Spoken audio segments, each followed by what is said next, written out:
Hello, and welcome to another episode of Brettcast Gaming Talk. Undoubtedly, one of the best Transformers video games to ever grace this planet is Transformers War for Cybertron and its sequel, Transformers Fall of Cybertron.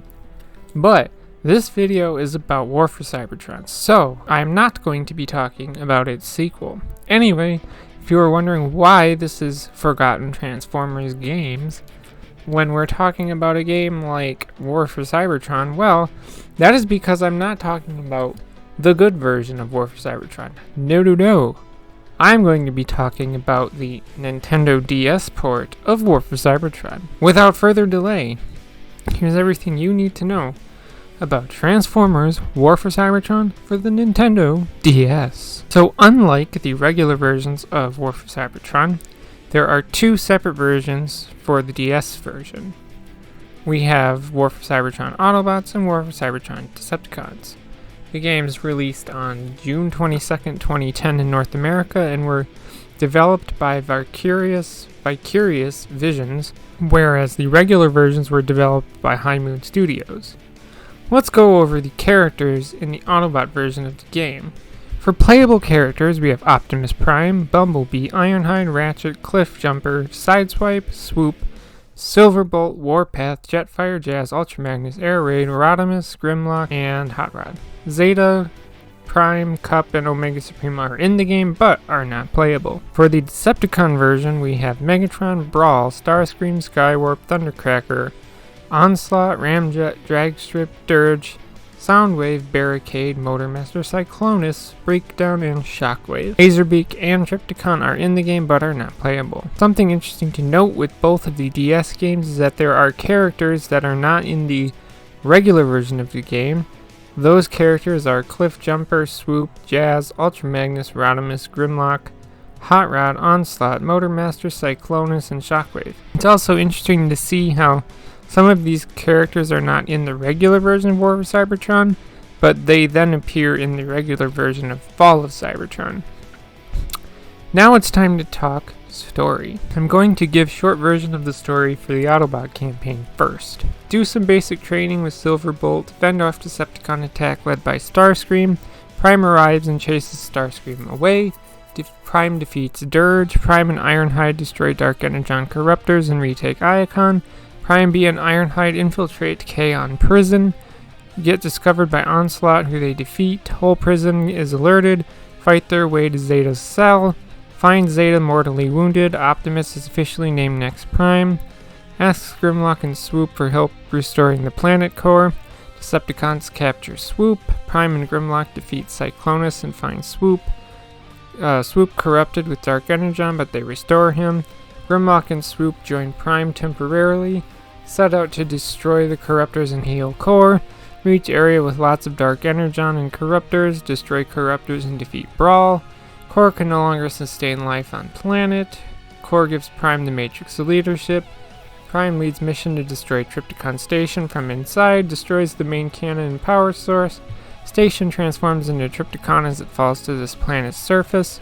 Prime leads final assault on Trypticon and they defeat him. Autobots now free to leave Cybertron. Yeah, the story here is fairly similar to the regular version of the game with a few exceptions and whatnot. Now here is the short version of the Decepticon campaign. Megatron attacks Autobot training facility. Ironhide and Ratchet send a rookie to investigate, fends off Decepticon attack.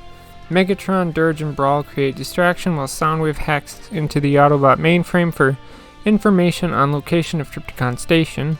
Soundwave defeats Jetfire on his way out.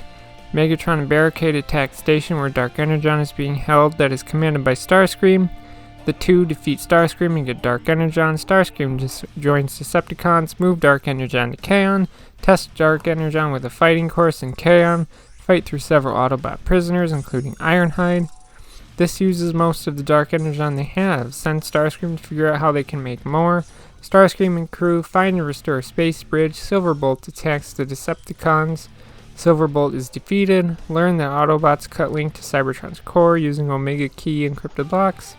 Key in possession of Zeta Prime. Decepticons attack Iacon. Zeta and Key in the heart of Iacon. Megatron is attacked by Zeta before getting the key, but Zeta is defeated. learns that Zeta didn't have the key, summons Omega Supreme. Decepticons retreat from Iacon once link between Core and Trypticon Station is set. They get attacked by Omega Supreme, but they defeat him, gain access to the core of Cybertron, and infect it with Dark Energon. Again, the story is very similar to the campaign in the regular version of the game, with some minor exceptions. There are some other things that set the Nintendo DS version of the game apart from the regular version. One thing is that when you switch between main and secondary characters in each mission,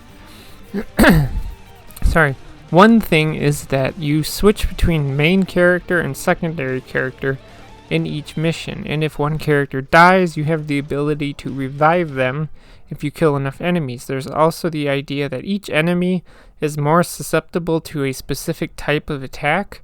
Like Optimus Prime's gun is a plasma shot, Bumblebee's gun is a laser shot, and melee weapons are a third kind, I forget what they are, it's like a blue. It makes the gameplay a little more interesting, and kind of makes you plan who you bring into each mission.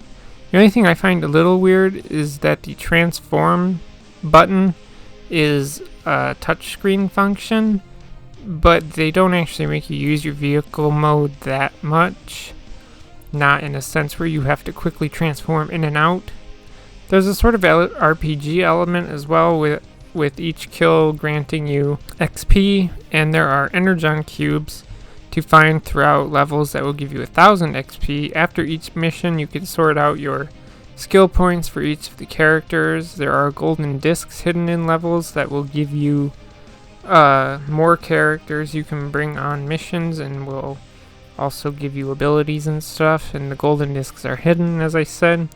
One thing I found kind of funny is that the games have like 2 whole songs during gameplay. One song for being in combat, another song for being not in combat. I was surprised that they have a really pixelated version of the opening cutscene from like the regular version of the game. And I mean, it's the entire opening cutscene, which is kind of surprising for Nintendo DS to be able to handle that. I do have to admit that as I was playing these games, I honestly did not expect to enjoy them as much as I did. Going into it, I kind of just thought they were going to be really crappy Nintendo DS ports, but they are actually not that bad. They are by no means as great as the regular version of the game, but for a Nintendo DS game, they're pretty decent. I am glad they didn't make Nintendo DS port of Transformers Fall of Cybertron, because that would not have ended well.